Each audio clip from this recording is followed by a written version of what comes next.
Okay. This one by. Should we get started? Oh, this one's so much louder. Bismillah, Bismillah, walhamdulillah, wassalatu wassalamu ala rasulillah, wa ala alihi wa sahbihi wa barak wa sallam. Assalamu alaikum wa rahmatullah. So just a few quick things before we jump into it. Next Monday and Wednesday, we won't have this halaqah. Wednesday is going to be Eid, inshallah. May Allah bless us to reach it, take benefit from it. On Tuesday night, next week, we're going to have iftar here for the day of Arafah, which I can explain to people here a little bit, if that would be helpful. And Monday will be open as normal, but we'll be preparing for Arafah and Eid. If you haven't been here for Eid before, we're intending to have Eid prayers in the park and brunch outside and in the space again. We get thousands of people that come, alhamdulillah. This is a pretty big undertaking. Make special dua for all of our volunteers. They put in a lot of effort. But starting Monday night, we'll be kind of getting preparations going.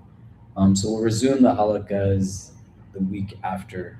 So next week, there'll be a halaqah that we do on Tuesday night, and we'll make dua together on the 9th of Dhul Hijjah, right before Maghrib, so the day of Arafah, which is a very auspicious day on our calendar. One of the things that we're encouraged to do is to make dua, to supplicate to Allah, individually, communally. We'll do something all together, and that'll be at 6 on Tuesday. And then I think the rest of the week will look like the way the week typically looks. And then from the following week, we'll start. Any questions on any of that? Does that make sense? Yeah. So next Monday, Wednesday, we won't have a halaqah. We probably are not going to also finish by the end of this week sessions. Like this Wednesday, I think it said it would take 7 sessions. We'll probably need like a couple of more. So we'll have an option to just continue in the same vein, Mondays and Wednesdays till we get through the first 11 verses of Surah Al-Mu'minoon and get through all 7 characteristics of people who these particular verses are talking about. May Allah make us from amongst them. Or we can figure out some augmented routine, because I know we've put a pause on like the weekly Sirah class we were doing and the 40 hadith of Imam Nawawi. We got through about half of it, and we were doing that for a few years. So we can kind of revisit it in the WhatsApp group for this class, and I'll put up a poll But basically, if people can just fill it out and let me know kind of days that work and how we want to approach it. But I feel like we should probably finish through the 11 verses and then kind of figure out what we want to do next after that. Does that sound good? Does it make sense? Great. How's everybody feeling? I know it's very hot today. Are people awake? Yeah, I know some of you are also fasting. You're more than welcome to. Somebody asked me this last week, but the space is open till 10:30, so you're more than welcome to bring food in at any point. But also, if you want to break your fast and have a meal here between Maghrib and Isha, we are likely going to start doing iftars again on Mondays and Thursdays, but I don't know when we would resume that. Well, until that happens, you're more than welcome to use the space however you would want, including kind of being in here. It's a lot cooler in here than it is outside. So just to put that out there. Whoa, my ringer is never on. So weird. Okay, so we were concluding the third verse of Surah Al-Mu'minoon last week. We got into a lot of different things. If you remember, we listened to David Foster Wallace's commencement speech, This is Water. People remember. And one of the last things I wanted to talk about when we're talking about that verse, وَالَّذِينَ هُمْ عَنِ اللَّغْوِ مُعْرِضُونَ, those who avoid those things that are futile, right? There's no benefit to it. And we went through a lot of different kind of things to talk about what this thing of laghu is. But a characteristic to it that's important to understand is that it can change and evolve in the course of our lives, right? I'm a 43-year-old man. I now have been married for 15 years, alhamdulillah, right? 2011, we got married. Almost 15 years, right? In September, inshallah. We have 2 children. I have 2 elderly parents who are dealing with their own health issues, a lot of different things in terms of responsibilities, people who have demands on my time and needs with my time outside of my immediate friends and family circle. What is considered to be lahu for me at this state of my life is not the same as when I was 10 years old or 15 years old.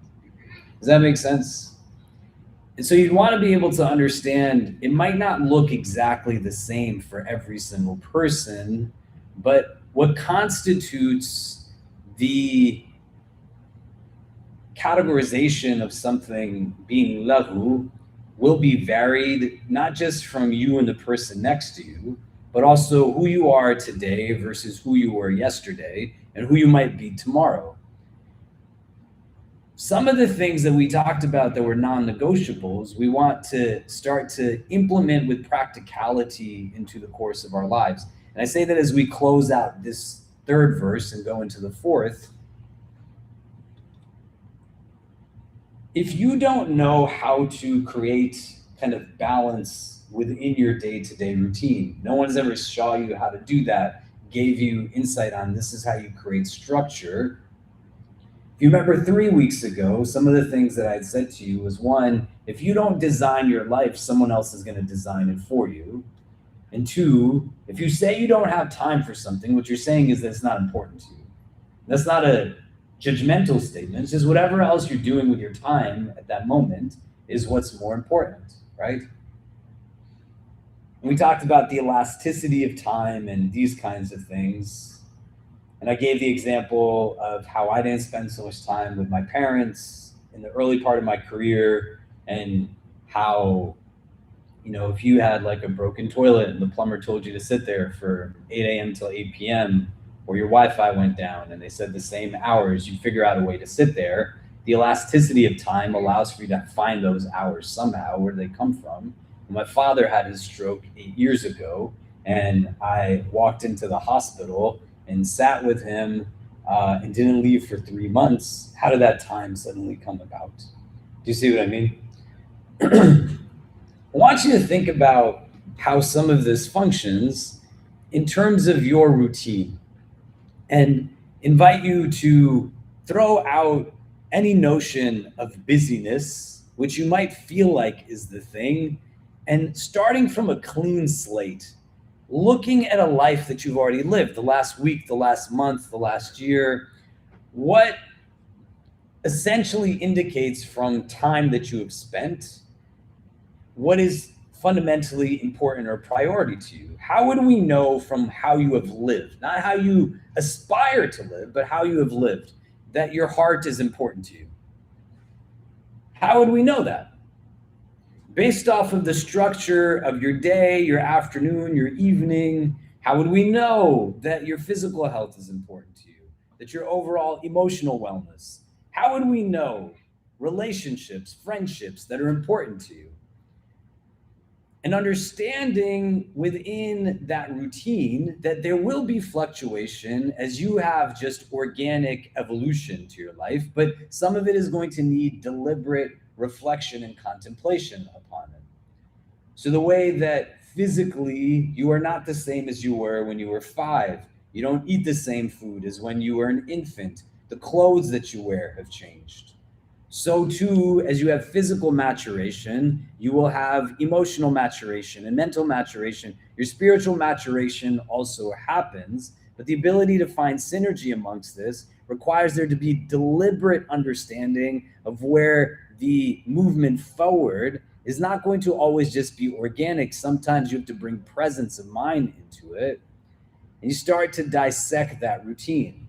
It's a long-winded way of saying that if you don't know how to bring some type of balance in, I'm more than happy to sit with you one-on-one and start to think out with a clean slate. How do you position things so it doesn't have to be either or, it's both and. You don't think about work life in this kind of continuum of equal halves that is non-tangible, that there's always going to be 50% this and 50% that. Sometimes there's going to be more work, sometimes there's going to be more life.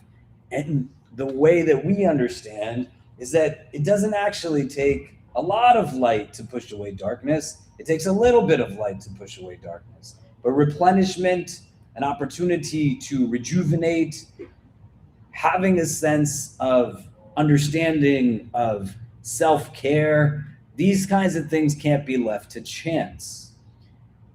And the more you start to reposition certain things, exhaustion and tiredness that comes from not anything other than an absence of outlets and mechanisms that are deliberately placed 5 minutes, 10 minutes, an hour, 2 hours in the course of an entire week, that allows for me to reevaluate how I spend time and then make sense of other time subsequently. Does that make sense? Like, I'll give you an example. I had a student at New York University when I was working there who came from our campus in Abu Dhabi.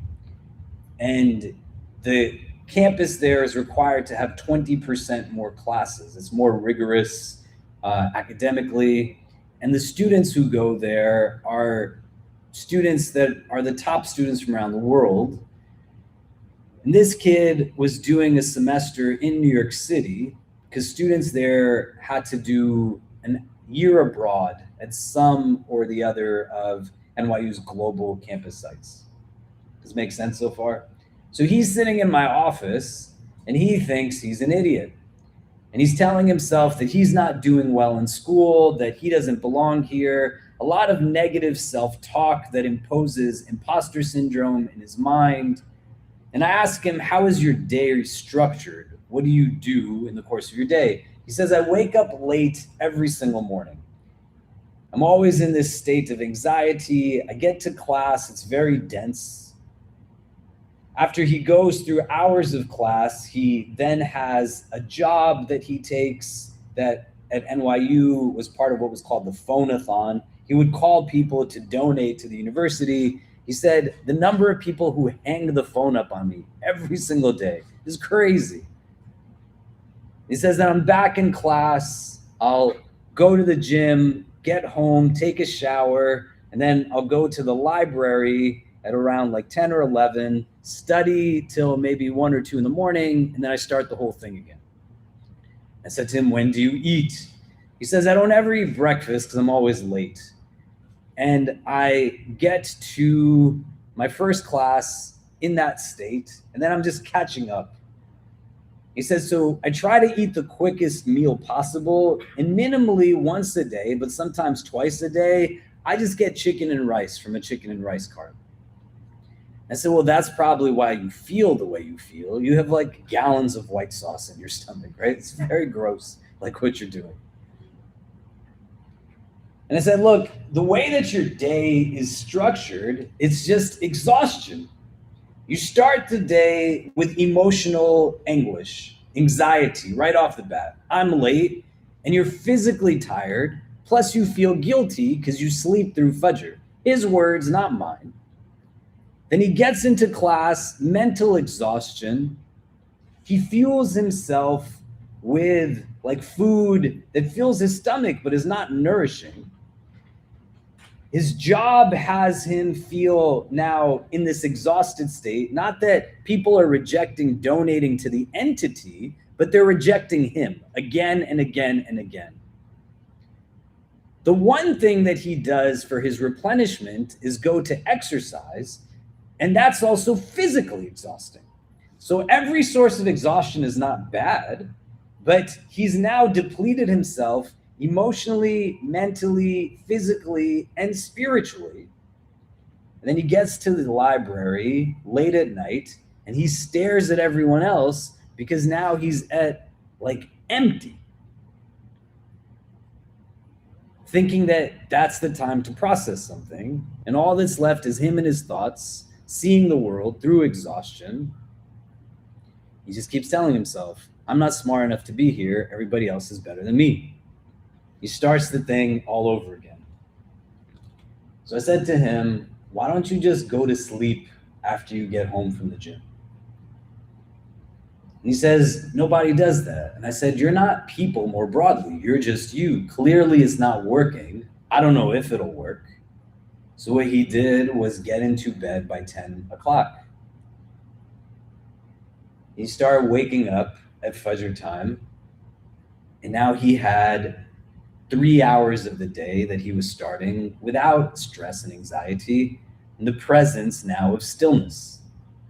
He was able to eat breakfast and make meals. White sauce was no longer a part of his daily routine.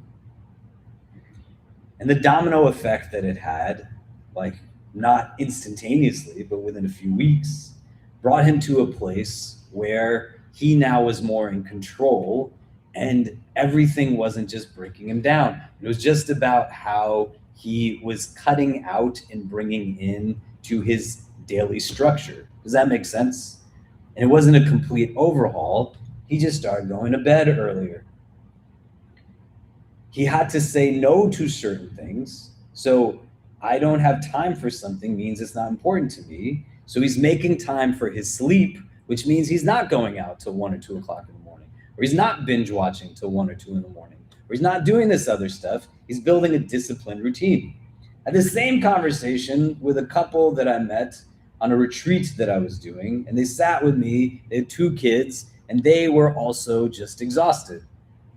I can't say that the majority of stuff in people's lives will get fixed if they just had replenishment, but a good chunk of stuff is built by systems that want minorities to be tired and then to numb pain and to be running on empty and to spend in ways that there's mindlessness and to not build deep relationships. So we're running on autopilot constantly. This couple, same stresses, same challenges. The way their day worked, the wife went to work a little earlier in the day. The husband then got kids ready to go to school. She picked them up from school, came home. He came home later. They fed these little kids. They were exhausted by the time the children went to bed. But because they don't spend meaningful time with one another, they then decided, let's eat dinner together no matter what. They would sit in front of a TV because when you're that exhausted, all you can do when you're tired is watch television or look at a screen. And then they're both sitting next to each other in exhausted states. One of them inevitably would fall asleep. I'm telling them this is happening. And then the other would either try to get them to go to bed. That person would snap and say, no, I'm awake, when they're clearly not. So one would just sit and watch TV alone for 2 or 3 hours. And both of them would get in bed by midnight and start the same thing again. They say, we do that every night in our house. I say, why? Why do you do it? What is governing your decision and your work-life balance? What's making these choices for you that this is how you spend your time? And all they started to do was go to bed a little bit earlier and make sense of how their life was evolving as different things were changing. And now as they were bringing replenishment into their life and not inviting exhaustion, it would come into play a little bit differently, how they then dealt with stress when they were either really tired or they were more invigorated. Does that make sense? What I'd like for you to do, because more people have trickled in, let's turn to the persons next to us. When we talk about work-life balance, we want to define terms. A lot of us know what work is. What does life mean? When you were to qualify the term of what life entails in that formula, what are we actually referring to? I want you to take a couple of minutes. You don't know the names of the persons next to you, change some names. What are we talking about when we talk about life? And then secondly, how do you ensure that you're making adequate time for that in the course of your day-to-day? Let's start with the first bucket, and then I'll tell you when to start talking about the second one. What does the word life mean?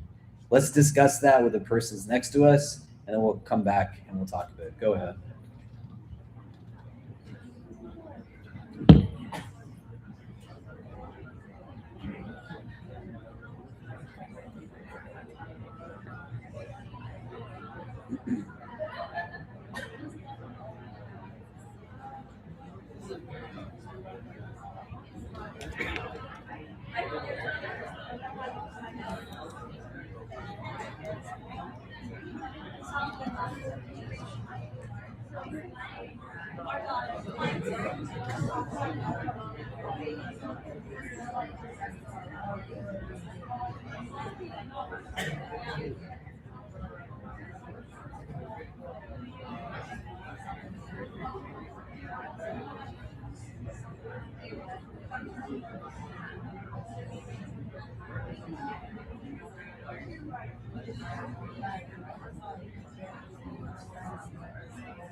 Okay.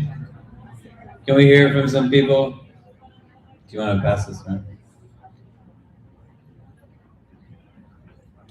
What does the word life mean?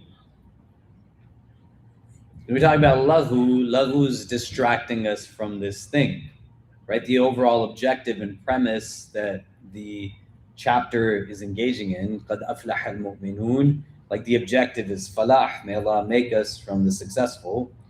You don't want to have reductive understandings of this, but also be able to understand that Islam as a religion is supposed to be simple. It's not supposed to be hard to connect to God, but sometimes the things that are the easiest for us to do, we kind of don't engage so meaningfully. What does life mean in this equation, work life?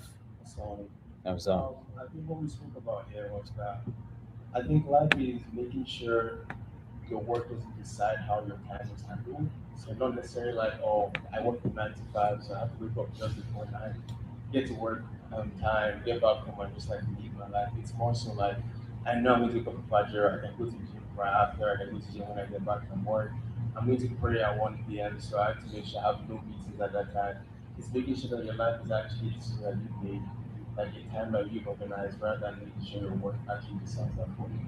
great. One of the ways we can define what something is by also knowing what it's not, right? So life is not worshiping work, right? Life isn't that work is God. Do you know what I mean?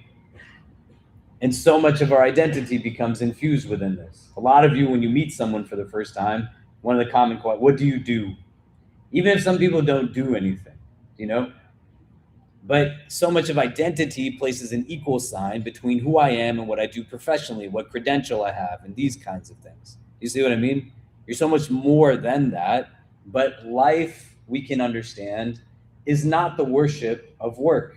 You don't become a slave to work or you make work your God. What else is life? What? Alhamdulillah, sallallahu ala Sayyidina Muhammad. Life, subhanallah. Allah subhanahu wa ta'ala said in the Quran Kareem, وَمَا الْحَيَاةُ الدُّنْيَا إِلَّا مَتَاعُ الْغُرُورِ. Life is the only opportunity for the human beings to get connected to Allah subhanahu wa ta'ala, to take the advantage of this life Allah ta'ala is given to him. So life, you can say, is worth time. And time for human beings is the most valuable thing for every human being. So if you don't spend your time that Allah subhanahu wa ta'ala love, but you waste your life. Allah ta'ala قال وَمَا خَلَقْتُ الْجِنَّ وَالْإِنسَ إِلَّا لِيَعْبُدُونَ. And the other qira'ah إِلَّا لِيَعْرِفُونَ. So the whole purpose of your life is to know Allah. Life, we have a time, and time is very expensive, especially here in this life we live. I say, oh, life worth money, right? Money or time worth money. So life to us, Muslims, is equal to the next life. The next life has no end. Give an example. Let's say we're looking for a job after someone finished from the high school or from University of Washington, or he finished his bachelor degrees and looking for a job. And then he found a job that tell him, okay, listen, We want you to work for us for 10 years, every day. And then after that, we go ahead to great retirement, nice house, $50,000 every month after we finish that. Anyone has a sound intellect say, okay, I will take this job.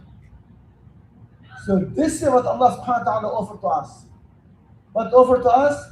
If you obey Allah subhanahu wa ta'ala, Allah ta'ala is giving you that this life is worth nothing. If you compare one life to the no end life, nothing. Give an example. Like when the life what Allah subhanahu wa ta'ala offered to us, the real life and the next life has no end. Can you compare, the average life we live is 60 years old, 70, 80, that's okay. But can you give away 100 million years for 80 years? Allah subhanahu wa ta'ala is offering you life 100 million years, 200 million years, no end. And for what? To use this life to be connected to Allah subhanahu wa ta'ala and to know God. This is the life. This is the meaning of the life. If you don't know Allah, your life is useless. This is why, subhanAllah, non-Muslim become Muslim because they find the real life is. They find why they live in this life. For what? To eat like an animal and to work every day? No, to know God. And this is what they have a sound intellect. And this is why the human beings at the top. Everything in this life, Allah Ta'ala created for you. And Allah Ta'ala created for him. Good. So if we now put this into context, we can say life also can categorically refer to religion, spirituality, our relationship with Allah. You see? What are other things that we can say life is? Yeah. Let's think about it kind of concisely, succinctly. Do you know? Yeah, go ahead. So,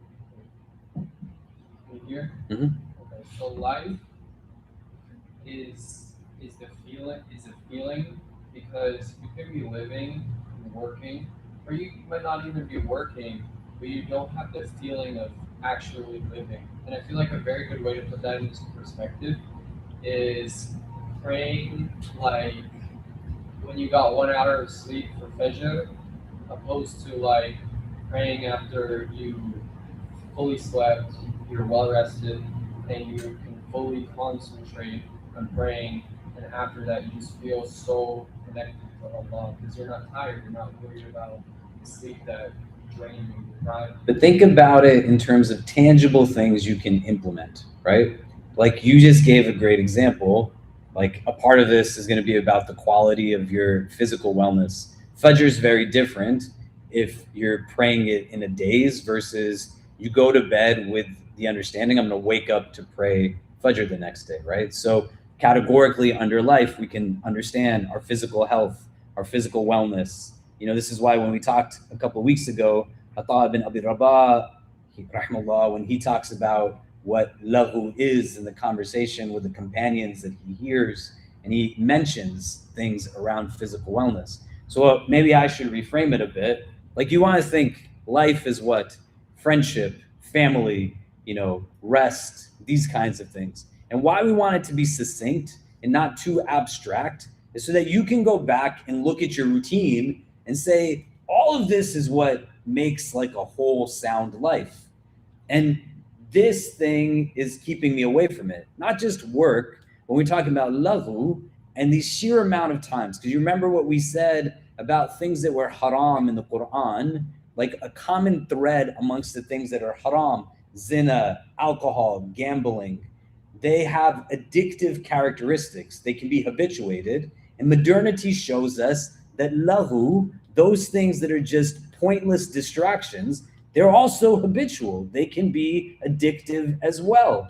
When you start to carve that time back, if I said, I want to cut out watching television 5 hours a day, I got to figure out what I'm going to do for 5 hours a day. Otherwise, I'm going to fill that 5 hours a day back with the thing that was most routine and habituated. Do you see what I mean?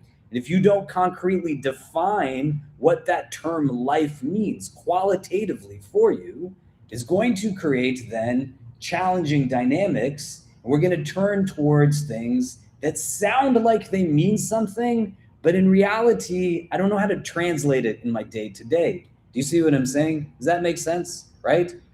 How many of you have deep friendships? Al-maru ala dini khalili, the hadith says. How many of you have deep friendships? Statistically, men years ago would average 5 deep friendships. They then, some years later, 3, then 1, and today 0. A deep friendship is not that I just stand with you side by side in prayer, but I have no idea what's going on in your life. But I have a meaningful interaction. Do you see what I mean? And if you're not spending time with people meaningfully, meaningful relationships, our Prophet ﷺ told the children in his life that he loved them. He made time. The time after Asr was spent with family and friends. He was with people he cared about, not when the sun went down, but when the sun was still up in the air. The mode in which this world exists that we live in societally doesn't necessarily create a conducive lifestyle. That's why the hadith says holding on to a sunnah in the end of time is going to be like holding on to a burning coal. Do you know? That's why you also want to be smart about your time and how you spend your time. You see what I mean? Because one can make the argument that I'm doing something that's righteous, but if it's taking me away from responsibility towards people who need me in their life, I don't want somebody else to be my son's father. I don't want somebody else to be my wife's spouse. There's nothing that obligates me to go beyond the fulfillment of obligation. And if now my routine is done mindlessly and not mindfully, the heart that's getting hurt the most is going to be me. Does that make sense? So where and how I start to distill this in a way that's just like really tangible things. And I can say something that is not life helps me to draw closer to it. Lahu is different. If I am sick, my son is 10 years old, right? My wife is on a trip right now. Alhamdulillah, I've been trying to encourage my wife to like go and spend time with people she cares about. She's so giving of us. She doesn't always really do right by herself in terms of doing things without feeling guilty about it. Do you know? If somebody says to me, it's so nice that you are looking after your kids while your wife is gone, I'm their father. Like that's not a thing you praise a father for. That's ridiculous. If you tell your father, like, it's nice that you spent time with me or watch me or it's not called babysitting when you're a dad. They're your babies too, right? My son and my daughter, they're at home right now. And my son, he called me on the way and he said, Baba, is it okay if I play a game on the computer? He's a good kid, mashallah, right? They're not like just doing whatever they want to do. He's 10. You see, my son can sit on a computer probably for like 6 or 7 hours and have no idea how much time has passed. And I'll say to him, Kareem, how long have you been on the computer? I think like 20 minutes, Baba. Like, no, man, you have not been on the computer for 20 minutes. He's 10 years old. If I am 43 years old and I am playing the same game my 10-year-old played for the same amount of time, wouldn't it be easy for me to say I'm wasting my life? Couldn't I be using that 6 or 7 hours to find healing for pain I have, to engage in ibadah of Allah, as our brother was saying, to spend time with my loved ones? Does that make sense? The distractions become habituated, thoughts, actions, behaviors. And one of the ways I disrupt it is saying, man, none of this actually brings life to me. It's not invigorating, it's depleting. And then I take it out in ways that make no sense. This is how verse 3 attaches to verse 4 that we're going to talk about today. وَالَّذِينَ هُمْ لِلزَّكَاةِ فَاعِلُونَ, those who are the doers of zakah. Because once you figure out what's lahu, you got to figure out how to purify your life from that nonsense. The amount of thoughts, unnecessary conversation, time spent in things that bear no benefit or detriment, I could be doing other stuff for that time, man. I could be telling my elderly parents how grateful I am for them. I could be in a place where I'm playing basketball with my son, or I take him to watch a game. I can go for a walk with my daughter or cook something with her together, or we can watch a movie together. And somebody could say, in minimalist reductive understandings, that lahu is everything that is just not purely sacred, but our Prophet played games with his companions. He ran races with his wife. He took time to talk to children. If you think those things are a waste of time, well, the Sunnah and the Seerah tell us that he did it. So either you think the Prophet ﷺ was wasting time, or he wasn't, and you're wrong and he's right, or vice versa. Do you get what I mean? Nobody wants you to think about what is quality life. They want you to just be a mechanism for wealthier people to get more wealthy, to put band-aids on things that need more depth for healing. Spend some time thinking what life is, and then contrast it and see if the lists match up to the things that are lahu. Are they bringing you sustenance in some way? Does that make sense? Okay, let's move into the fourth verse, Surah Al-Mu'minoon. I shared a couple of documents. If you're not in the WhatsApp group, the person sitting next to you, somebody probably can add you to it. So just ask them to add you to it. If we look at the verse in and of itself, Allah says, أعوذ بالله من الشيطان الرجيم والذين هم للزكاة فاعلون, that they are the ones who do zakah. When we start to think about this now, these verses are still creating a thread. There's continuity. We said there's not anything without meaning in Allah's plan. And remember, this is a Meccan surah, we said, right? So we're talking about khushu' in that first characteristic. They're the ones who have this in their salah, a reverent awe for Allah Azza wa Jal, submissiveness, a humility, an awareness of divine presence, a focus. We talked about how inner refinement in that sense is built within the salah, not just in other random things. And then how that applies itself to the outer kind of annihilation of lahu, because we said chasing distraction is never going to be a source of peace in your life, right? Nobody finds stillness by chasing distraction. Nobody finds a sense of contentment and balance by chasing distraction. Now we're going to find a connection point to this thing in terms of the fourth verse that is going to be about two very particular things. Zakah as the act of zakah, a charity that we're obligated to give, and more importantly, the understanding of that as a subcategory to tazkiyah, or the process of self-refinement, and we'd have to understand what the self is on a whole. And so where and how we start to engage it, we look at the second bucket that offers the text, the translation, and the transliteration. وَالَّذِينَ هُمْ لِلزَّكَاةِ فَاعِلُونَ. We're now in the fourth verse, right? We've been talking about this over the course of multiple weeks. I think this is like the 6th or 7th time. You should be memorizing this. And the memorization is not just so you rotely memorize, but to imprint the words and return back to them so they're more easily able to actualize, right? The whole point of Quran for us is not to just be the reciters of Allah's word, but to be the doers of his word, right? May Allah make us those who embody a character that's like his book. And it's telling us to spend time with our family, to be kind to people, to be generous, characteristics that are Quranic. وَالَّذِينَ هُمْ لِلزَّكَاةِ فَاعِلُونَ.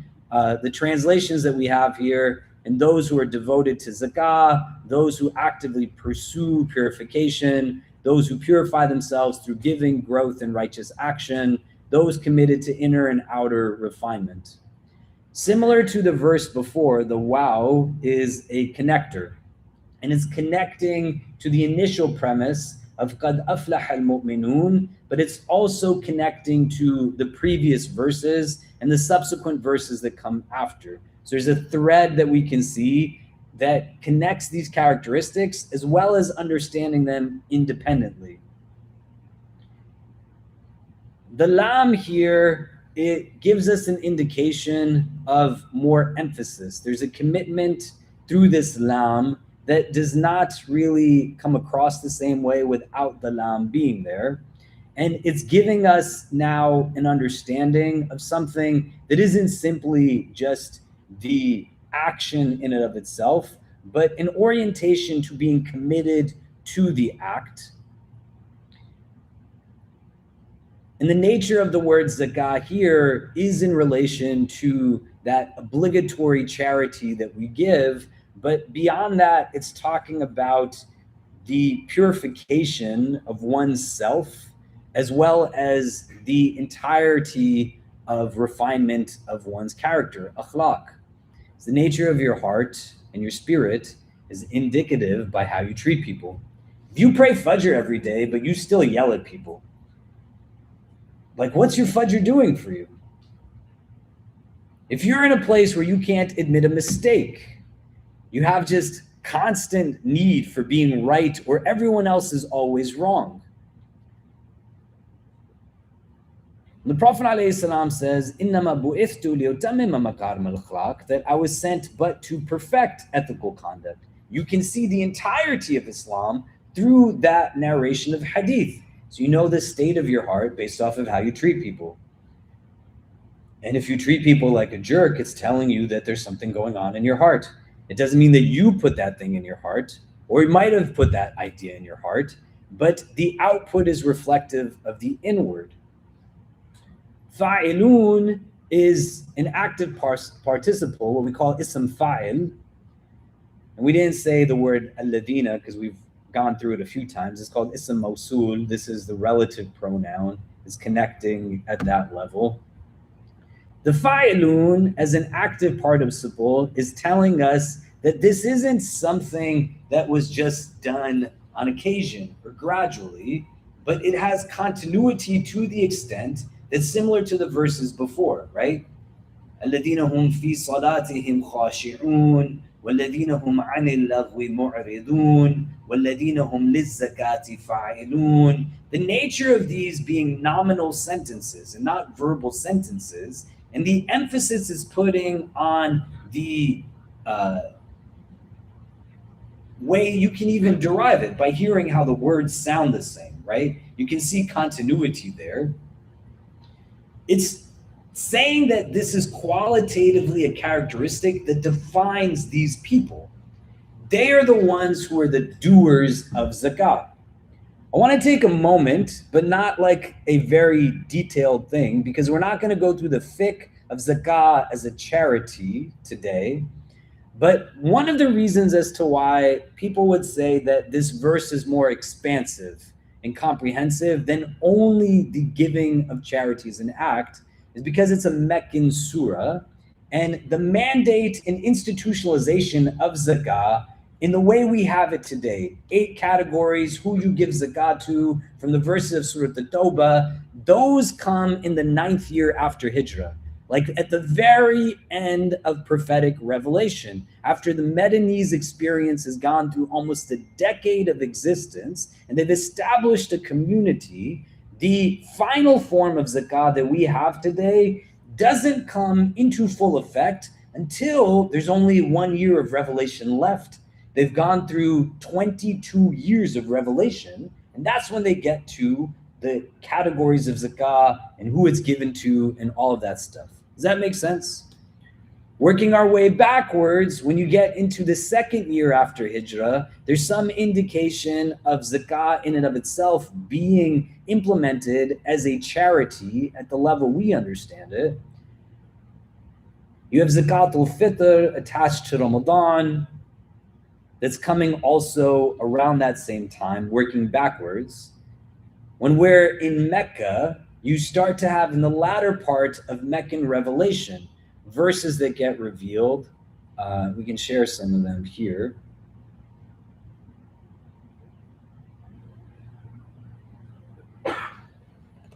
So if we look at Surah Al-Fussilat,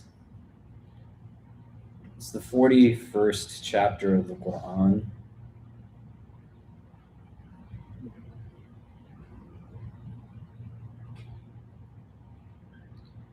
This is a Meccan chapter. I'm going to put it in the WhatsApp group.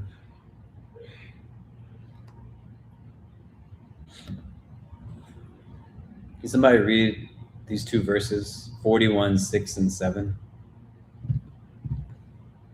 You want to read it? Yeah, go ahead.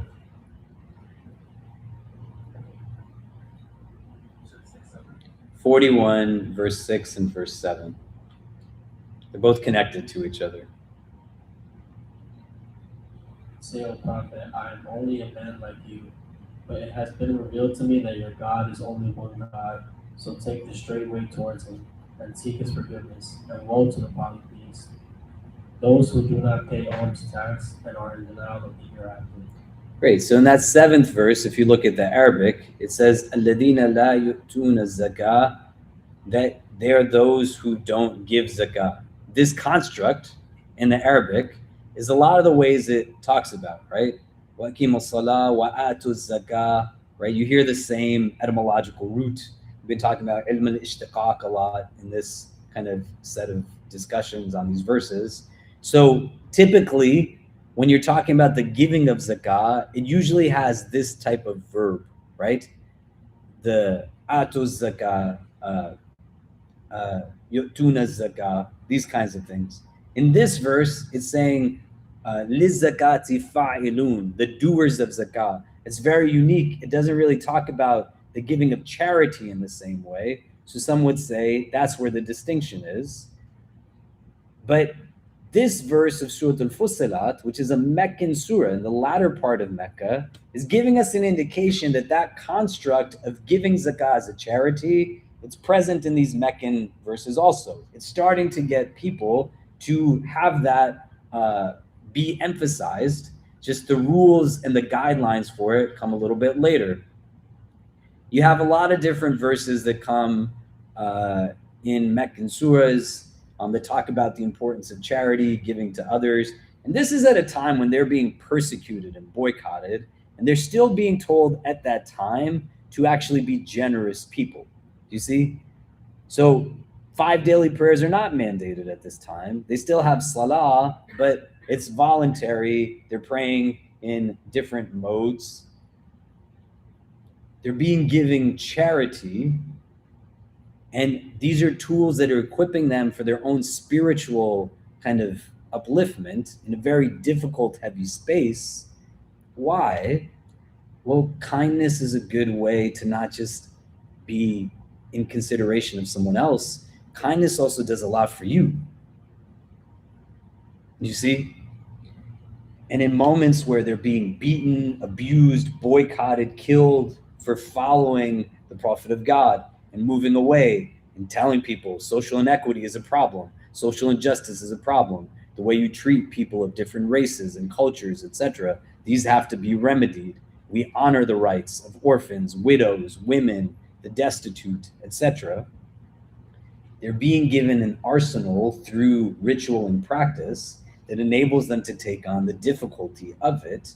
This is why the act of charity in and of itself does more for the giver than the one being given. And it is a subgroup of this understanding of tazkiyah, purification of the inner self. Do you see what I mean? Does that make sense? So you have this gradual progression of zakah as an actual ritual in our religion, but here we can't say that it's not talking about that. We're not going to delve deeply into the rules of zakah and whatever else, maybe a later time, like the act of giving. But one understanding of this, the mu'minoon, qad aflaha al-mu'minoon, those believers who have succeeded, they have falah, they're the ones who give their charity. Everybody in this room likely is not responsible yet to give zakah. You may or may not know, but you have to be at a place where you know what goes into it and how it's applicable, because zakat wealth is haram for you to consume. That's money that belongs to somebody else. Built into our religion is a system where we take care of people who are in need and in destitute, people who are stricken by poverty. The 8 categories of zakat, you should all know them right now. If you are new to Islam, you converted to Islam recently, then you're good. You have more of a justification as to why you don't know them. But if the pedagogy around religion that you've been exposed to is somebody taught you to read the Arabic of the Quran or told you Arabic is the most important thing to know in that way, I can't say it's a good or a bad. A lot of people convert to Islam just by reading the translation of the Quran. And the majority of Muslims in the world are not Arab. They're coming from non-Arabic speaking backgrounds. But these foundational things, you got to make the time for, right? And a big part of tazkiyah, when we start talking about it, why you want to cut out the clutter and nonsense that is lahu, is that you have more time to do things that are right by your heart and right by other people's hearts. The distractions get in the way. Why can't you tell when someone who's close to you is hurting? Doesn't it feel bad when you don't feel good and the people who you spend most of the time with, they don't even notice? How can you be focused if you're distracted? And if most of your time is spent with distraction, then it's spent with distraction. And then it's going to make you distracted. So you can sit in a room with 150 people, pray by them side by side, and forget about like noticing if someone next to you is doing okay. You can say, like, I walked away and it was fine that I didn't even say salam to anybody. You know, when you pray 2 rak'ahs when you walk into a masjid, and people emphasize that a lot, the subsequent hadith that describe that instance when the Prophet is giving a khutbah and standing on the pulpit delivering a sermon and tells somebody to stand and pray 2 rak'ahs before they sit down, in the course of it, the subsequent narrations describe a person who is in need. And the Prophet is making this person stand so that everyone can see the state of need that he is in, without having to publicly say, here's this person in need, go help them. Distractions create myopic perspective that have me see from here, but cut down the vision of my heart. And I can be looking at someone that I claim to love, but I'm in a place where all I see is what I center of myself. This is why I said at Jummah a few weeks ago, if you were here, we were talking about arrogance. Iblis, Shaitan, told to prostrate to Adam, and Allah is telling him directly, as he tells everything, and Iblis is in divine presence, but all he sees is himself. You don't want to be that person. You want to deal with distractions. وَالَّذِينَ هُمْ لِلزَّكَاةِ فَاعِلُونَ. You got to give your zakah, and you got to know what it is, and it's got to be more of a spiritual act than just a mindless act. You see what I mean? Does that make sense? So part of it is, yes, the charity. The broader understanding of it stems from tazkiyah in terms of purification. We don't use the word purification so much in our daily kind of speaking with other people. Do you know? When you go to make wudu, you probably say wudu because there's not really another translation that is like accessible in English. Nobody really says, I'm going to ablute now, right? Do you know what I mean? Do you say that when you talk to people? Maybe you do. I don't know. Do you know? At the same time, we probably don't think about things in this mode of purification. Purification is like, I have clean water, you know, alhamdulillah, for the person who brings me water every week. Thank you so much. You throw a filter on a faucet and you purify the water. Why are you doing that? Because you don't want the filth in the water, right? Right? Do you want to just drink dirty water? We're raising money this Dhul Hijjah. You got to give your udhiyah and qurbani if you have the means to do it, so that you feed people who don't have food.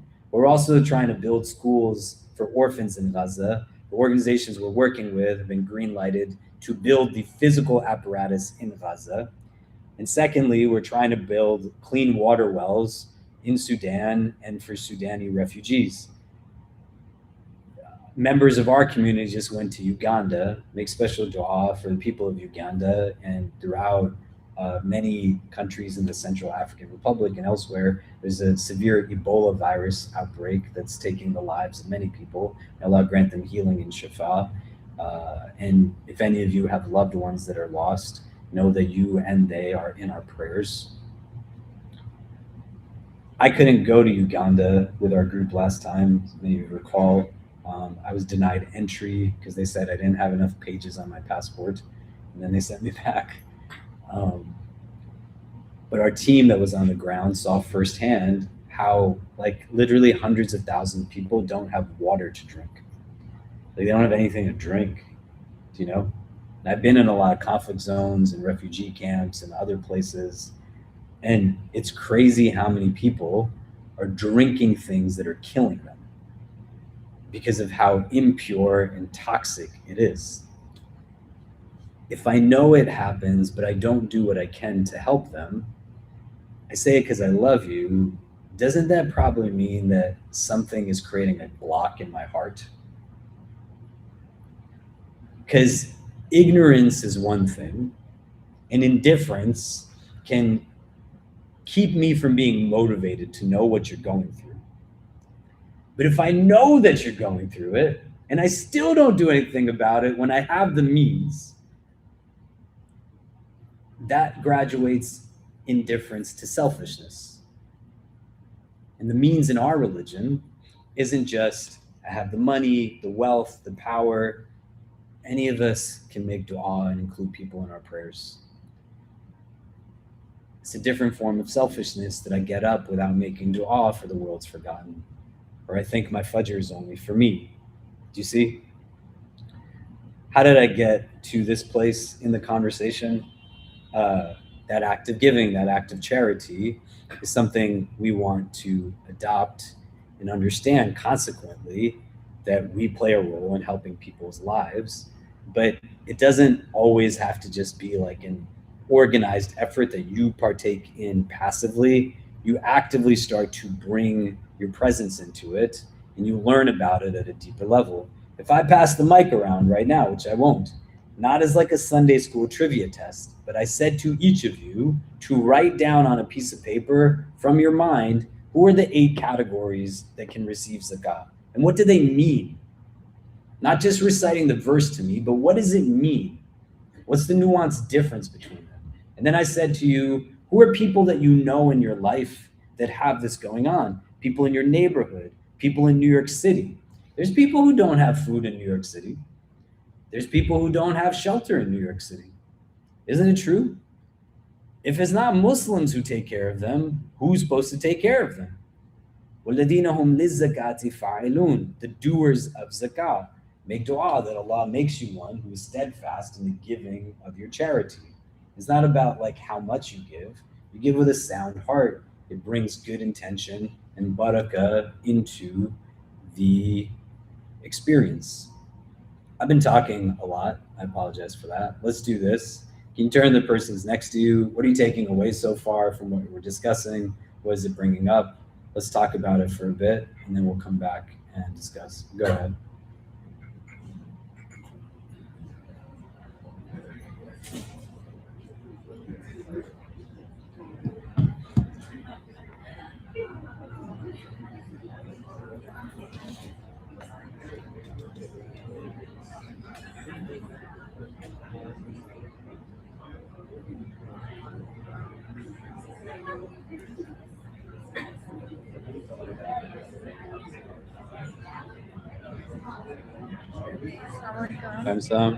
I wanted to ask you something, and I know that it might be a tricky time right now. Okay.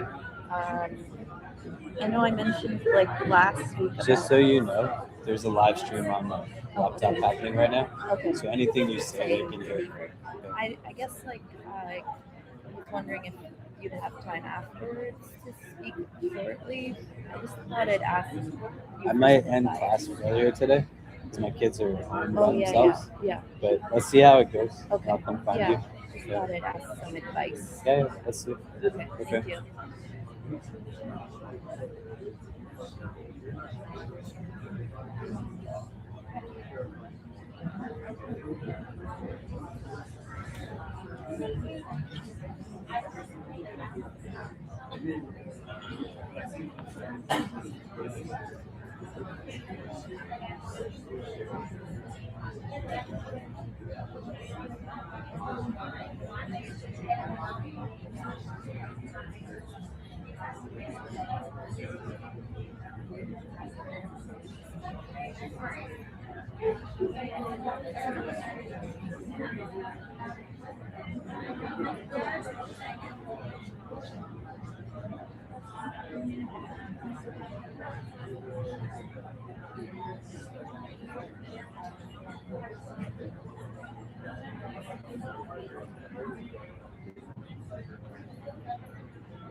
Okay, maybe we can hear from a couple of people. What are we taking away so far?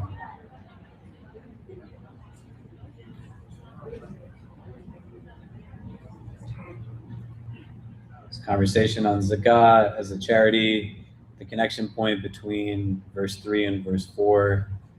What do we think so far?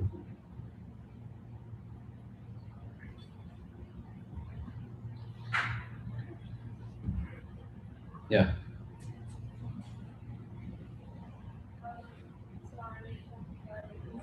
I think in our we were just talking.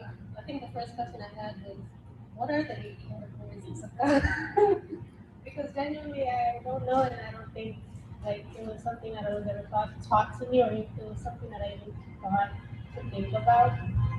And then we also went on and had some how like every single word in the Quran is like so deep, and you can have like really 2 hour long lectures for Lord knows how many weeks and how many sessions that I think every single page one of those words. And just more on this concept of zakat, like within like the Western world. I think I was thinking about it like how it's sort of sold to us charity in general as like this sort of white saviorism. I'm giving my money to help those people over there. When in reality, one, that money was never for you, it's not yours. And the second thing is that it does more for you than it does for the other person. So the idea that like you're pedestalizing yourself almost when you are giving charity is not the ultimate goal of charity. And I really appreciate like bringing it into the context of this here. foundation for the learning itself. Great. Jazakallah khair. Other thoughts? What are we taking away? You want to think pedagogically, right? Like, you don't have to hate on people who taught you religion growing up. You want to think, why were the things that were emphasized, and why did the other things that were not emphasized not be emphasized? Do you know what I mean? Yeah, go ahead.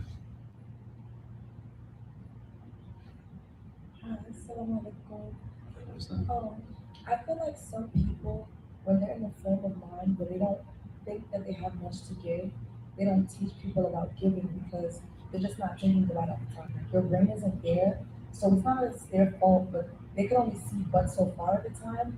But one thing that I really like is the idea that some people might have all the money in the world, but they're still in need. Like, you do need prayer, you do need kindness, you do need a whole bunch of other things that qualify as charity. That's not just money. So it just made me think about like all the people who I know. You don't need my dollar, but I do need to pray for you. Like, I do know that you're going to do things, and I think it reminds me of what you said earlier about the men having zero relationships, deep relationships. Something you said. You said something. But yes, it's like people need to speak to each other, and it's like the only way you can really make genuine dua that really is specific to a person is for you to know the person. So I feel like it's important to ask questions and just talk to people so that when you're giving back to them, you know exactly what they need. They can be more clear. So the word zakah itself, its root letters are going to either be za, gaf, and waw, or za, gaf, and ya. Simultaneously, the root letters denote both this idea of purification as well as growth. So these two meanings go hand in hand together, and the understanding of how they're not separated necessarily, but they kind of have this kind of synergetic role, right? Purification of something that's like you cut the level out, there's growth to that. Do you see? Increase and blessing go hand in hand with these root letters. And embedded in the idea is that the process of purification for us is not just about letting something go, but in and of itself, it becomes a mechanism of actual increase in our lives. So it's Quranic promise, like you give to somebody, you are going to get more back in return. That can be quantifiably, that can be qualitatively, but the term itself, zakah, is not just about a giving of charity. The root is denoting these things: purification, growth, blessing, increase. And tazkiyah in and of itself is a science that is very deeply rooted in our experience with religion. If you look at this verse from Surah Al-Jum'ah, verse 62, chapter 62, verse 2. And it talks about the foundational reason as to why Allah sends the Prophet ﷺ to begin with. Because if I read the verse, I just put it in the WhatsApp group also, verse 62, chapter 62, verse 2. Yeah, go ahead. You just hold the mic.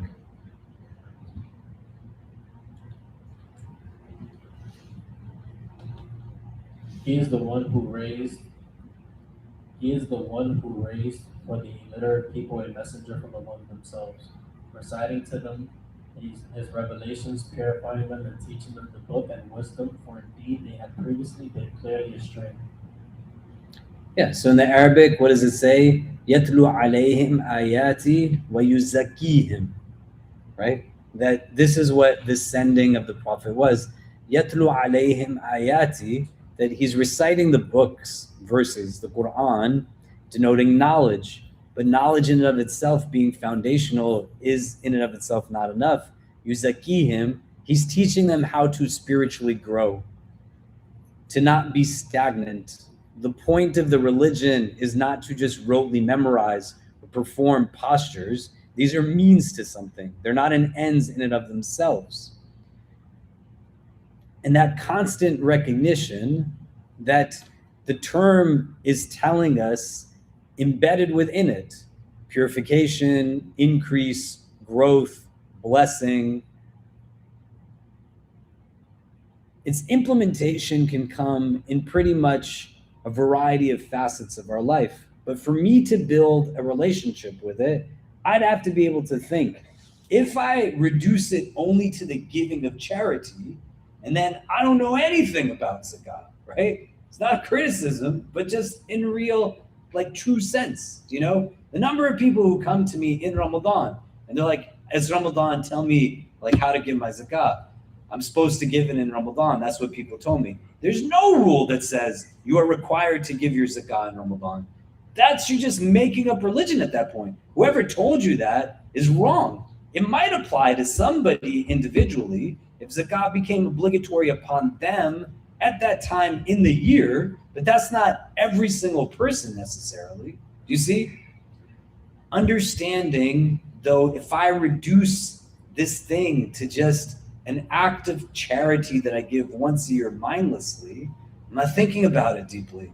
And in all the places in my life that this thing of spiritual growth can actually play a role. If I define spirituality as a term, what does it mean? And not within contemporary discourse that seeks to usurp experience from minority things and say that somehow yoga is now ours. Yoga is not yours, it's somebody else's. You know, you can appropriate as much as you want, but understanding this tradition begins with an inner state and how that inner state enables one to deal with an agitated outward. The first 13 years of Islamic experience were real difficult, just the way pretty much every messenger we're taught about has early followers who are from the poor, the destitute, the ones that nobody wants anything to do with, and their lives are really tough. And how are they getting through it? Well, they're cultivating an inward state that helps them to deal with the outward, and dealing with it in adversity might seem like that's the harder thing, but having a good heart when you actually have prosperity is really crazy. Because you might believe that you got all of that on your own, or you start to forget God when it's really comfortable, and then it's just out of convenience. And so religion is just weddings and funerals and holiday services, because nothing is tough in my life. But when it gets tough, it's like, man, God, help me with all of this craziness in my world. You don't want that to be the case. What I'd like for you to do is take a moment inwardly right now. You got a notebook right at the top. What parts of my life can purification actually take place in? Does the question make sense? And I don't know another word for purification. If you think of a better translation of tazkiyah, right? You can call it like personal development, self-development, whatever else you want to talk about it as, right? But it's really about getting the stuff out that shouldn't be there, so the stuff that needs to be there can be there. You said this last time, we were talking about lagu, right? You want to do takhliya, right? In Urdu, Hindi, like you make something khali, you're emptying it before you fill it with something. Do you know? This is filled, I have to empty it before I can put something else in it. Do you see what I mean? So purification is about getting rid of stuff. You cannot coddle yourself. You have to be able to confront certain things that exist. In the recognition of that, step number one is being able to understand, before I apply tazkiyah, I can't reduce it. I have to think about it expansively. Take 1 minute. If you don't have a notebook, and we passed out tons of notebooks in this class. So if you took a notebook and you didn't bring a notebook that somebody gave you as a gift, that's not cool. I didn't bring the notebooks, other people did. If you don't have a notebook, take out a phone and type into it, what parts of my life can actually have purification? Not specifically, generally. Do you see? Wealth, we know, can be purified. Zakat teaches us that. Most of us don't think about that at a deeper level. How can wealth be purified? And the mechanism for purification, which we probably won't have the time to get into so deeply today, but understand that even if I don't get it, the mode through which tazkiyah happens is rooted still not by my personal conjecture of what I think it means, but I just go back to what Allah taught me is purifying. Why do you make wudu with water? Why don't you make wudu with like soap? Why? When there's no water, why do we use dirt and dust for tayammum? I can think of a bunch of different things that probably are more physical. I'm literally putting dirt on my body to clean me, right? So like, why? Because Allah said to do it that way. Allah's messenger said to do it that way. If I don't think deeply about something, I'm not going to get the same impact as I do. So I want you to think about the same way, whether I think about it or not. Wealth can be purified. So what else can be purified in my existence? Does that make sense? Tangible, intangible, outward, inward. Take a minute individually to reflect on it. Let's do that right now. If you want a different way of thinking about it, somebody took their shahada here right now. A little kid in your life asked you this question. Like, what does this mean? Like, what parts of my life can be purified when I get older? How would you answer that? Do you see?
Okay, let's turn to the persons next to us and talk about it a bit. What are things that have the potential or capacity of being purified, right? This carpet can be cleaned. This table can be cleaned. This laptop can be cleaned. Things have the ability and capacity to be cleaned, you know? The air outside can actually be cleaned, even if we're not seeing that tangibly. So think about it in these different facets. Let's discuss a little bit, and then we'll come back and talk about it. Go ahead.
Okay. What are some of the things? If we just created a list, right? And we can just call them out in the interest of time. Like, what are some of the things that can be purified in our lives? Yeah. You can just say it out loud. Yeah. Okay, so something that we can purify, this was something that I thought that it was our heart. If somebody did a lot of sins, kind of like those all these black dogs that you have that after you do a lot of sins and after you have so much jealousy and hatred for people, but you start purifying your heart and soul with a lot of praise, with a lot of dedication to God, with connecting back with your Creator, and also with doing a lot of kindness. So I feel like this is how you can purify your heart.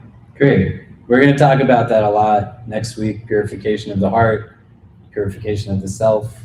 What else? Your heart has the ability to be purified. Yeah. Your words. Great. You can purify your words. Some people's words are beautiful. Some people's words are wretched and ugly. Some people's words are uplifting. Some people's words are the things that create more wounds in others than anybody else, even wounding themselves. What else? Yeah. Your intentions can be purified. Great. Other things? We just call them out. Yeah. Your patience. Great. Yeah. Yep. Your mind. Yep. Your thoughts. Anything else? Relationships? Relationships with your family? Yeah. There's not a prophet of God that we're taught about that doesn't have challenges with family.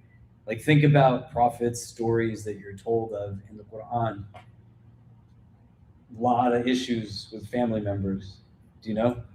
And then subsequently, it creates the potential for challenges in one's heart. What else can be purified? Your stomach, right? Your diet, what you consume can all be purified. In Allah Ta'ala, tayyib la yaqbal illa tayyib. Indeed, Allah is pure. He does not accept except that which is pure. Do you know? Anything else? Alhamdulillah. What else can be purified? Yeah. Yeah. Your knowledge can be purified, right? You ask Allah for knowledge that is beneficial and protection from knowledge that does not benefit. Do you know? Like, what is knowledge that is not beneficial? What is knowledge that is detrimental, or knowledge that is painful? Do you see what I mean? Other things. It's not about us creating an exhaustive list, but to get our minds going. So what else can be purified? Huh? Spending? Yeah. What about tangible things in your life? Your sleep? Other stuff? Huh? Your time? Your diet? Yeah, your diet. Social media? Yeah. Everything has a capacity of being cleansed. Do you see? And sometimes language becomes a little softer, do you know? So, like, I need to lose weight, and if someone says to me, you need to diet, Khalid, do you know? Right? It's very different than if, like, have you ever tried a juice cleanse before? Do you know what I mean? Right?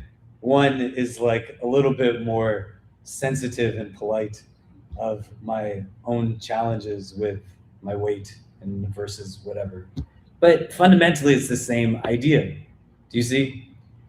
If I can start to create now, through what we talked about in class number 1, a real sense of muhasaba, inventory. When we talk about tazkiyat an-nafs, a principle I want you to understand that we might get into more in detail next time is not belief as in kind of abstract doctrinal belief, belief in Allah and his angels and messengers, etc. This is like our theology. May Allah make us the strongest of believers. But I want you to think about how we function psychologically and how each of us cognitively functions off of core beliefs. You do this whether you're aware of it or not. A core belief is something that's formulated through our own socialization or perhaps a traumatic life event, and it influences how I see myself, how I see others, and how I make sense of the world. It affirms itself unconsciously through how I process reality. I am beautiful. I am not beautiful.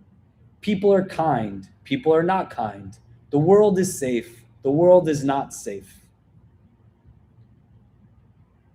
The core belief functions, and if you've taken other halakas with me, we talk about it a lot, but you want to implement it in the face of tazkiyah and how you can unlearn and learn from this idea that you let out before you can fill up, right? It's got to be purified and cleansed before you can put something in. Two things don't make sense altogether. If this bottle was half water and half urine, would you drink it? If it was 90% water and 10% urine, if it was your urine, not even someone else's, right? Why are you laughing so much, Mike? Huh? What are you thinking about? You wouldn't drink it. It's gross. 1% of it. If I took a clean bottle of water, open it up, and with a little eyedropper, just drop some pee in there, I was like, just drink it. I'd be like, no, man, I'm not going to drink it. Why? Because it's gross. It's filthy. That's what you have to understand, that you don't want the presence of this nonsense. And when you put stuff in willfully, the consequence of gossip, lying, backbiting, racism, arrogance, it is filling something up that regardless of 90% of it is love, if you wouldn't drink this at 1% of filth with 99% of purity, because it's not pure at that point, the drop of it makes the rest of it soiled. Not even an atom's worth of arrogance will enter into Jannah, the hadith says. May Allah grant us entrance without any judgment. You have to think about whether you believe in it or not, and who the God is that you believe in. You start to understand core beliefs at the foundational level. This is what makes the base of it. Core beliefs function in that way. I am worthy of love. I am not worthy of love.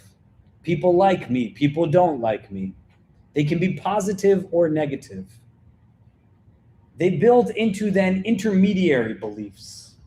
These become rules that you consciously or unconsciously see the world in. I am beautiful. I am not beautiful. Builds itself up.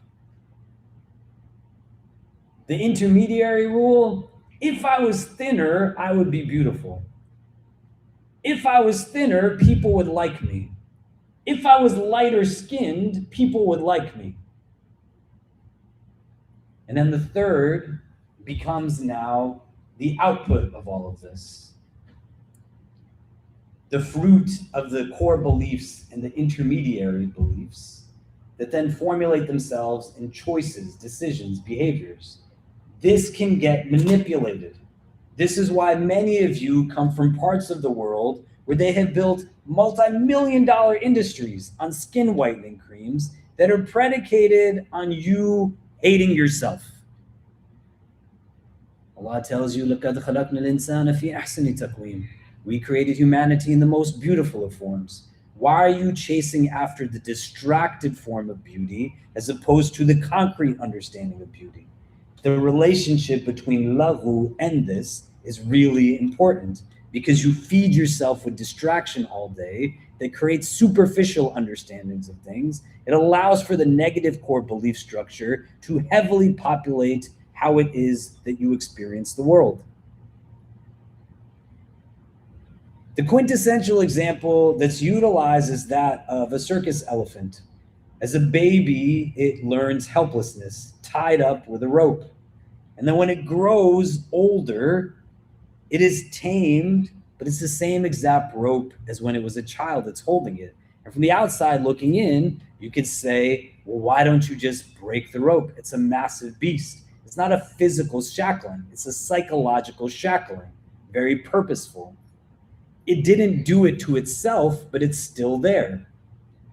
The number of people that I talk to day in and day out who have grown up with the presence of harsh words, always being told why they're a mistake, what's wrong with them, and the absence of other words. People don't express apologies or gratitude or love meaningfully in both word and action.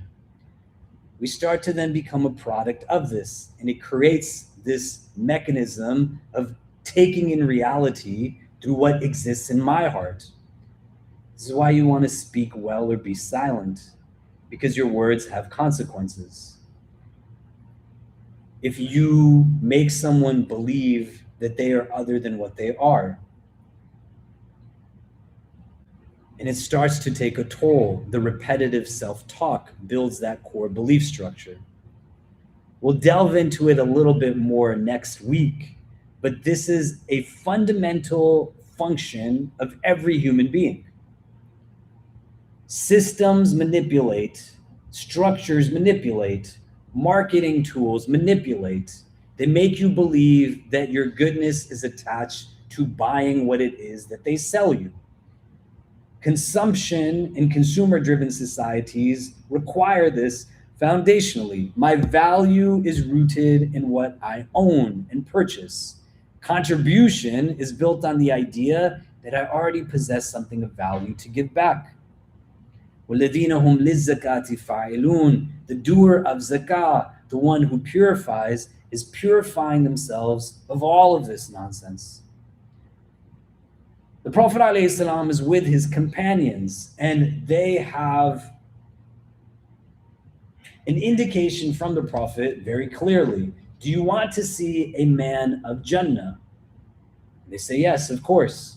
And they're expecting to see somebody who is well known, known for different things, and a person walks by that nobody knows, and it just looks like they washed up for prayer, wudu, on the way to the masjid. The Prophet engages them in this way multiple times.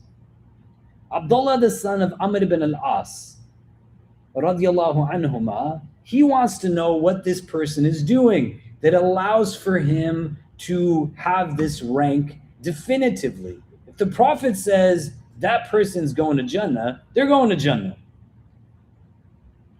So he goes into the person's home, asks if he can spend time there, claiming that he has an issue with his own home life. The man doesn't ask questions about things, right? وَالَّذِينَ هُمْ عَنِ اللَّغْوِ مُعْرِضُونَ. You avoid that which is lahu. مِنْ حُسْنِ الْإِسْلَامِ الْمَرْءِ تَرْكُهُ مَا لَا يَعْنِيهِ. From the beauty of one's Islam is that you leave behind what does not concern you. You mind your business. So he says, yes, of course you can stay. He spends the day with him and doesn't see anything unique. He says what he must be doing is taking place at night. So he says, can I spend the night here? He honors the rights of guests. He says, yes, you can spend the night here. He spends the night. The man doesn't do anything remarkably unique. And then the next morning, he says, the Prophet said you're a man of Jannah. What are you doing that makes you to be a man of Jannah? And he says, I don't know. And he says, there's got to be something. Think about it. And then he thinks about it. And then he says to Abdullah, the son of Amr ibn al-As, every night before I go to bed, I make sure that I remove any type of hostility, anger, anguish towards others from my heart. Why? Why does he do that? You empty out the crap, then you have room for the good stuff. The idea with core beliefs is understanding. You have to identify the ropes that are holding you back.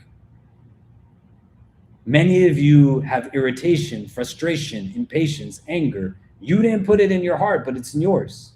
And when you talk to some people, you're actually talking to 10 other people, but taking it out on the person in front of you.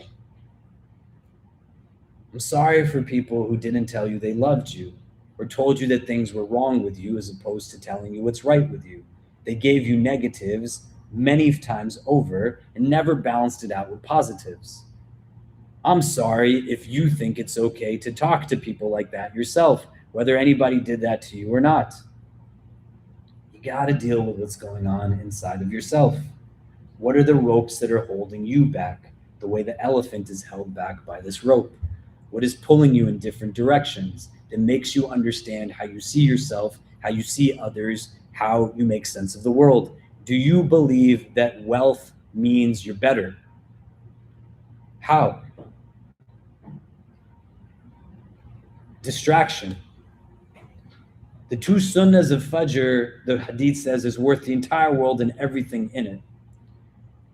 But whatever you think is real wealth and more purpose of your time has you giving that up every day for what? And the core belief that makes sense of how you see you, how you see others, how you make sense of the world will define decisions and choices. Unconsciously, they affirm themselves through how you process reality. The whole world can tell someone that they're beautiful, but if they believe they're ugly because they were taught that they're ugly, then they're going to feel ugly. You are not ugly. Allah says He made you beautiful. Forget the people who have put distractions in your heart. Throw it out the window. Chasing after distractions, we said last time, is not going to ever yield stillness. You start to identify for yourself. How can I know what my core beliefs are? It's really hard to just conjecture, but if you start to begin to think about your behaviors and habits and why they are what they are, or unwritten rules that you live by, what is it pointing and indicating to in terms of a core belief structure that has you see yourself, see others, make sense of the world? An example that I like to give is of a young man who in COVID was in his mid-20s. He's talking to me at 2 o'clock in the morning in Ramadan. And I don't like making generalizations, but some that I'm comfortable making. A lot of people come and ask questions that are like fiqh-based, do's and don'ts, right and wrong, permissible. And then we got to remove layers to get to what's the actual crux of the problem. And this guy said to me, like, all kinds of stuff that he's kind of wrestling with. And then he says, like, he's got a challenge around asking questions. And he said, is it wrong to ask questions? I said, no. And I gave him the example of Surah Al-Baqarah and angels ask Allah why He's creating Adam, something that will create bloodshed and fasad and corruption on the earth. Not to go into too much detail, but I said angels are considered to be like creatures of light. All they do is what God tells them to do. And if they're asking questions, then we as humans definitely should ask questions. And I just kind of keep talking and he's silent. And then 5 minutes later, in tears, he says, are you telling me it's not wrong to ask questions? I said, no. And as he made himself more emotionally available and vulnerable, he said that as a child until his adulthood, his mother would constantly tell him when he had questions that this made him a bad person. That we're not supposed to have questions. It's a sign of ingratitude. You are ungrateful. He hears it again and again and again.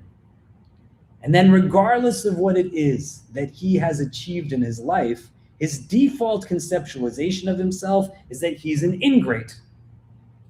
And no matter what it is that comes to him, he only sees his inadequacy that's not even real, it's perceived.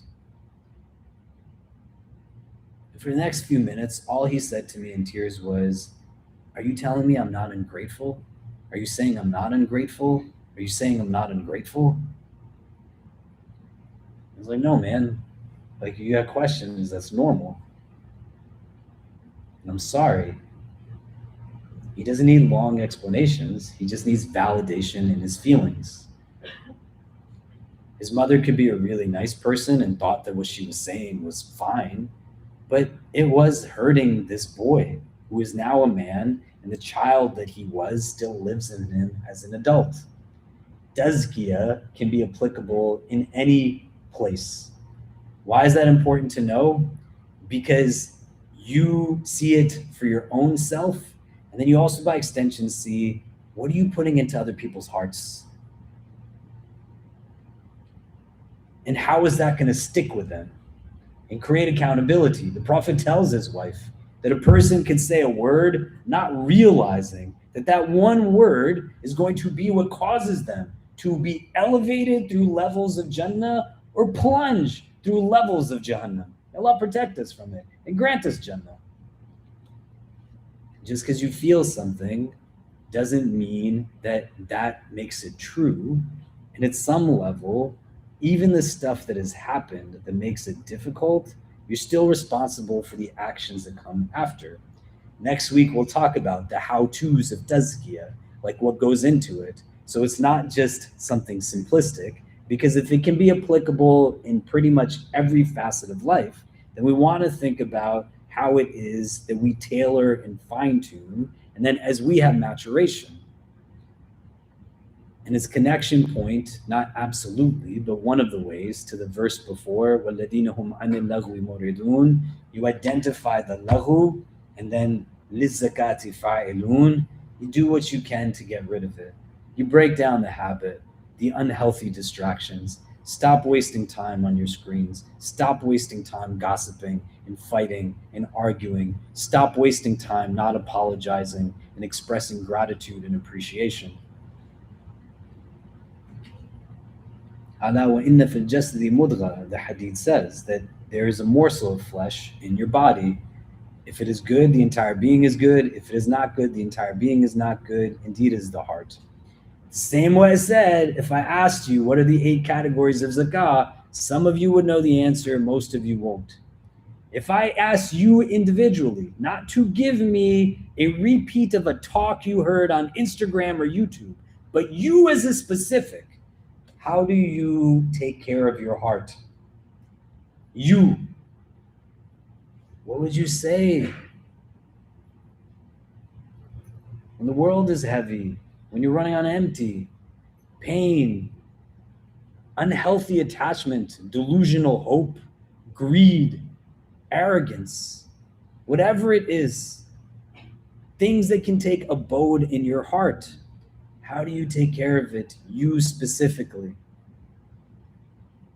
We can sit here and talk about the things that will be applicable. Next week, we'll talk about what makes up the self on a whole, what makes you you, including like where do memories stay, emotional experiences, etc. We'll talk about like spiritual practice and how that relates. I could sit here and tell you, go read Quran and do dhikr, but if you don't know how it applies specifically to you and how all of you is connected to the rest of you, you can read as much Quran as you want. A frustrating situation is going to be more frustrating if you only sleep 3 hours a night. And you might think that the problem is rooted in one thing, but in reality is distracting you from other stuff. If all you eat, this kid ate chicken and rice twice a day, man. What if you just eat chicken and rice twice a day for a whole year? Do you think your judgment is going to be with clarity or clouded? Do you see? That's why it's got to be a little bit more expansive and see how the components are all connected to each other. It's not just about, hey, I learned great tajweed in my prayer and now I can recite it. That's a good thing. You should do that. but also your physical, emotional, mental, spiritual spheres all have things that have the ability to be cleansed. What are you doing to keep them clean? And how are you inviting things in that create then blockades and filth? Does that make sense? You wouldn't drink it if it had urine in it. Don't lie to yourself. So why are you chasing after the other stuff that you know is killing your heart and contributing to it not being what's sovereign? Does this make sense? Okay, let's do this for a second. Let's turn to the person that's next to us. What are we taking away from today's conversation? Then we'll come back, discuss a little bit. We're going to have somebody who's going to talk for a couple of minutes that we're going to give our attention to. And then depending on how much time we have left, we'll either make dua or we'll just go right into Maghrib. But let's talk for a bit. What are we taking away from today's conversation? And then we'll close out after that. Go ahead.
Okay.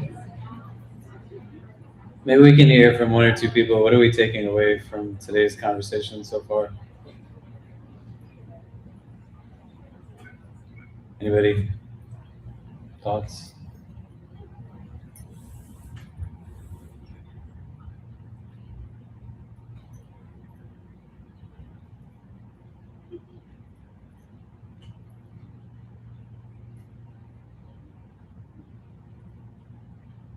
What did we discuss?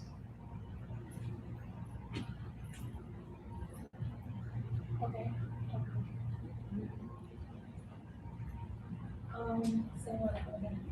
Something I'm gonna take away from today is that I feel like there's any day that you could really reset on your intentions and also like your mind and just purify yourself. Because sometimes it feels like when you're too far gone, you just like you're just too far gone. I don't know. It feels nice to think that I could really just wake up and change my schedule. And I might not see the effects tomorrow, but hopefully, inshallah, I'll see the effects in a couple of weeks. So yeah, I like that. Good. Everybody. Unpack it all the way in the back.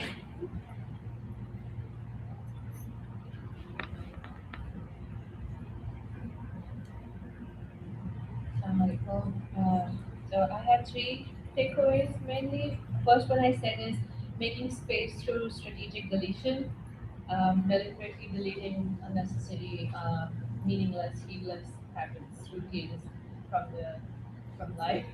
Second, I said identifying my areas for purification and that being a constant, consistent, ongoing process, not a one-time event. And then the third one I said is embodying the quality of a Jannati, um, taking time to renew or participate in the process of renewal. The example that you gave about going to sleep or before going to sleep, thinking about how I can let go of anything heavy that's holding me down from the day so I can make space for newer, fresh energy or things in life that life can bring forward to me the next day. Those are the three takeaways. Exactly. Okay. We're gonna just before we make dua, have one of our community members come and just talk about a really great project that she's working on. If you can give your undivided attention to her just for a few moments. For people who are fasting, you can come up, Zain, if you want to come up. For people, if you're fasting, for those who are Sunni, Maghrib just came in like now, so you can feel free to break your fast. I don't know if we have any dates. I don't know who I'm looking at here. You have some dates? Yeah. If anybody needs a date, Shereen can give you some. I'll go for it. I just put in the WhatsApp group a link to what she's going to be talking about. If you guys want to take a look at that too. Assalamu alaikum. Bismillahirrahmanirrahim. My name is Zaini. I just want to take a couple of minutes to share something. Do you want to sit? No? Sure. Okay, yeah. A project I've been working on that's close to my heart. And thank you, Imam Khalid, for giving me this opportunity. So I moved to New York in 2014 for my MBA. And my best friend, who I grew up in Karachi, so we had gone to school together. She lived here as well, and I was really excited to be in the same city as her. We had 5 amazing years, and then she was diagnosed with cancer when we were 28 years old. She had just been on Top Chef. Her career was about to take off, and the doctors gave her a year to live. And she was gone 3 months later. And for me, so this broke something in me. I think, we were talking about what life means and what living means. I was so scared. I was so scared of death. I was so scared of life and how to live. And I was just stuck. Until one day, someone, a friend of mine, said to me that Fatih is at peace, but you're the one who's in turmoil. And I think you need to have a conversation with Allah. So I said, how? He told me that I should go just buy a copy of the Quran and start reading it. And so I did. And I felt like God was actually talking to me for the first time in my life. I did grow up in a religious household. I'd read the Quran in Arabic. I'd even gone to classes as a kid where we were studying the translation. But when I came across verses like, "Verily, with every difficulty there's relief. Call on me, I will answer." I felt like God was talking to me, and I realized that these aren't just words, these are actual promises that Allah is making us. And that the Quran has power in it, and there's a power of healing. And so for me, this experience, just connecting with the Quran and reading with it, reading it with intention, changed the trajectory of my life. Around the same time, I discovered. So, have you guys heard of Muslim Pro? How many of you? Maybe a show of hands. Okay. How many of you have Muslim Pro on your phone? Okay, still a few. So I discovered that Muslim Pro, which is the largest Muslim app in the world, for those who don't know, 180 million installs, was started by a non-Muslim guy, part owned by a Chinese PE fund, and sold data on Muslims to the US government. So our own tech, this really angered me. Our own religion, our own tech was being used against us to manipulate and to monetize. And so when me and my brother and a couple of others discovered this, we started looking at what else was out there.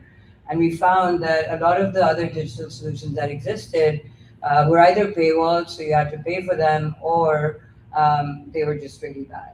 And they were really complex, especially for people early in the journey. So we decided to start something which is called Deen, which Imam Khalid shared the link for. And we wanted to build something that would be simple, inviting, free, not for profit, and non judgmental, just a simple place to begin. We organized the Quran by topic as a way in to help people actually just come and read what the Quran says rather than relying on what their friends or family are saying or what they see on social media. So this was about 4 years ago. I left my job in Meta and sort of have been working on this full time for 2 years.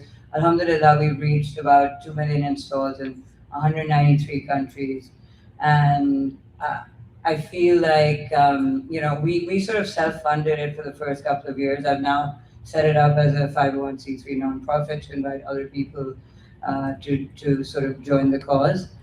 My sort of request to you guys would be, I wanted to share this story and I wanted to share that the app exists. It would mean a lot if you would check it out, download it, and maybe share it. It's called Deen. So the website is deen.global. So you can find the download links on the website. And, I think for me, it's the individual stories that have really kept me going and kept me working on this. We can talk about the millions of people, but there was one person who messaged us on Instagram and told me that she was standing in front of the Kaaba at Umrah and she had run out of du'as to make. And so she decided to open up the app and she found the Promises of Allah section, which is a section we made which has verses like the ones I shared earlier, which are the promises Allah makes in the Quran. And she said she read those and it was, she let all her walls down and really truly connected with Allah subhanahu wa ta'ala. Another student from Bangladesh reached out last week to tell us, not last week, a couple of weeks ago, to tell us that last year had been the toughest year of his life and Deen had been his companion through it. Another story is of a revert in Canada who lives in a town where there's no mosque and no Muslim community. And he said that Deen had been his friend through the experience of exploring and trying to understand Islam. So if you know anyone that could benefit from this, please do share the app. If you have any feedback, there's contact information on the website. My email address is zaini@deen.global. Please do share it. This is going to be a community-led growth movement. We don't have money to spend on Meta and Google Ads. And then if you're moved by this at all, we are community sort of funded. So please do donate if you can at donate.deen.global. Thank you so much for your time. Jazakallah. Thank you. definitely check out the link in the WhatsApp group and spread it around. Zaini and I have been talking on and off for a bit about this. We were meeting yesterday and kind of ideating, and I said, why don't you come to the halakha today? Not to put her on the spot, I think you did an amazing job, mashallah. It was probably one of the first times she stood in front of a group of people she does not know so deeply to talk about a project that's very near to her heart.